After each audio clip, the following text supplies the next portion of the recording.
The night everything shifted began with a moment so quiet it nearly disappeared into the steady hum of fluorescent office lights, yet heavy enough to bend the future of two lives that had already endured more than their share of loss.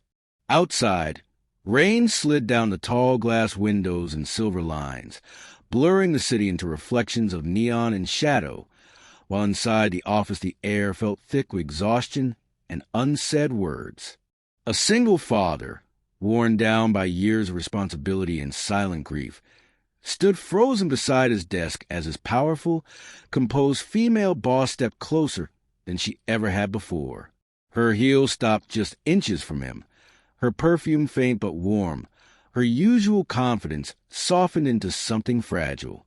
When she leaned in, her voice lowered to a whisper so quiet it felt like a secret meant only for him, asking him not to leave her alone tonight. In that suspended space between professionalism and vulnerability, restraint and longing, duty and desire, Noah felt time slow. He could hear his own heartbeat, feel the weight of every choice he had made since losing his wife. Walking away would be easy, safe, expected. Stay meant stepping into an unknown that could either heal the parts of him he had buried for years or reopen wounds that never fully closed. Before the story truly unfolds, if you believe in kindness when the world feels cold, in second chances when life feels unfair, and in unexpected connections that save us when we least expect them, please take a moment to subscribe to True Stories by M, like this video, share it with someone who needs hope, and tell us in the comments where you're watching from. Your support keeps these emotional, real-life inspired stories alive. Noah Bennett never imagined becoming a single father.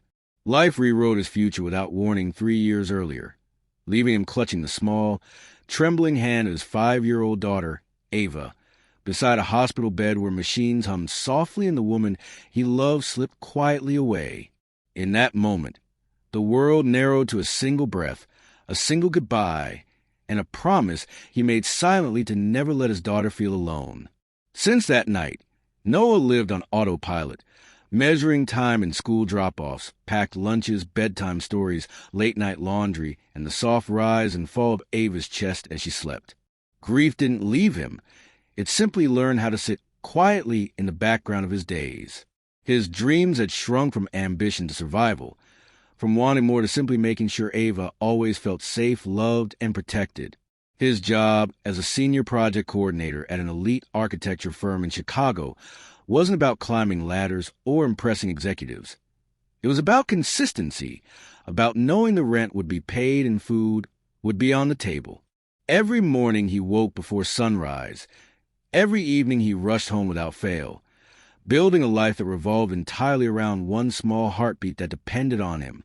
His boss, Cassandra Whitmore, was spoken about carefully throughout the office, as if her name carried weight even when whispered. Brilliant, commanding, emotionally untouchable, she had carved her success in a male-dominated industry with precision and relentless discipline. Tailored suits, sharp heels, decisive words, Cassandra embodied control. To Noah, she was simply his boss, distant and demanding, the woman who expected perfection and offered little warmth in return. But behind Cassandra's polished exterior was a life hollowed out by sacrifice. Long hours had replaced friendships, ambition had buried vulnerability, and a recent betrayal by someone she trusted deeply had cracked the armor she had spent years building. At night, her luxury apartment echoed with silence, a glass tower filled with city lights but no comfort. Success surrounded her, yet loneliness followed her like a shadow. She had everything people dreamed of and nothing that truly held her when the day ended. And lately, that emptiness had grown louder, heavier, impossible to ignore. Noah noticed the cracks before anyone else did. The longer pauses in meetings, the way Cassandra's gaze lingered too long on nothing, the nights she stayed long after the office emptied. On that rain-soaked evening, when deadlines loomed and neon reflections painted the windows, the building slowly fell silent until only 2 lights remained, one above Noah's desk, the other glowing softly inside Cassandra's office.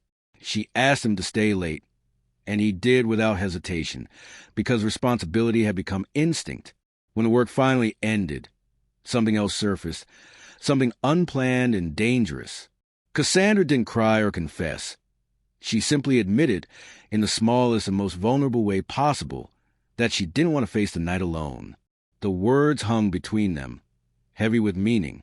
Noah felt a familiar ache in his chest, the same ache he felt during long nights rocking a grieving child to sleep. He stayed, not out of desire, but out of empathy shaped by years of caring for someone else before himself. That night didn't end with passion. It ended with charged silence. Two adults sitting on opposite ends of the couch, shoes kicked aside, the air thick with restrained awareness, and everything they weren't saying. Noah slept on the floor with a folded jacket as a pillow, every sense awake, while Cassandra lay staring at the ceiling, aware of another presence nearby, and realizing she hadn't felt this vulnerable or this alive in years. The days that followed were complicated. Professional boundaries were formed, but something undeniable lived beneath every glance, every pause, every moment they stood too close. Cassandra began to see Noah not just as an employee, but as a man shaped by loyalty, restraint, and quiet strength. Noah began to see Cassandra not as untouchable authority, but as a woman learning how to want again without losing control. Ava ended the story gently, through crayon drawings on Noah's desk, soft phone calls during lunch, and laughter that Cassandra overheard and found herself craving. Life didn't suddenly become easy. Office whispers stirred. Doubts surfaced. Desire remained unspoken but powerful. Yet healing arrived slowly, in shared mornings, in trust built deliberately, in the courage to stay. The story ends quietly, not with grand declarations, but with a father tucking his daughter into bed, finally allowing himself to live, and a woman who once stood alone at the top realizing that true strength isn't standing alone, but letting someone sit beside you in the quiet.